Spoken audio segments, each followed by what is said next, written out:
Hi, I'm Becca, and I work at the Bethany branch of the Cedar Mill and Bethany Community Libraries, and this is 3 on a Theme. This week's theme is trees. Who doesn't love trees? They're beautiful, they're majestic, they're ancient, and they are so important to us. We would not exist if it were not for trees. The first book I'm going to talk about this week is The Overstory by Richard Powers, which won the Pulitzer Prize for Fiction in 2019. The first few chapters of this book are about the main characters and how the trees in their lives shaped them in one way or another, and then the rest of the book weaves their stories together. It takes place over several decades and in all different parts of the country. It's very environmentalist, and it is basically about how amazing trees are, how they affect us, and how we as humans affect them. It's beautifully written, the characters are complex, richly developed, and it made me want to go sit under a tree and read for hours. The next book this week is Greenwood by Michael Christie.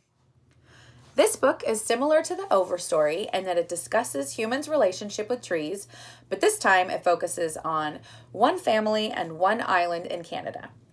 It starts in 2038, 10 years after something called the Withering, where most of the world's trees have died off due to disease.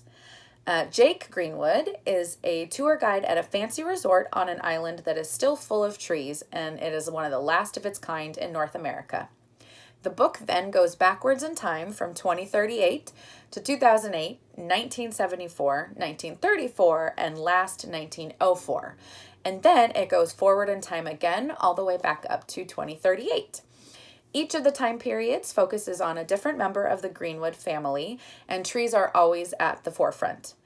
The characters are interesting and well written, and with the story starting kind of at the end, I wanted to read that much faster to find out how early events affected later events.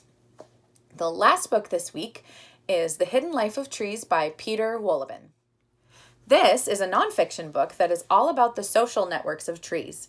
It talks about how trees are connected through their roots and how they care for one another by helping saplings grow, sending nutrients to sick trees, and even warning each other of danger, which is pretty incredible.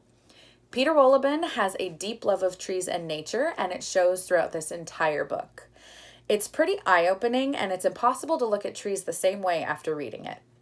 So that's it for this week. All of these books are available as ebooks and audiobooks on Libby and Overdrive, and there will be a list on wccls.bibliocommons.com with these 3 books and more, and it's under the account Bethany_Library.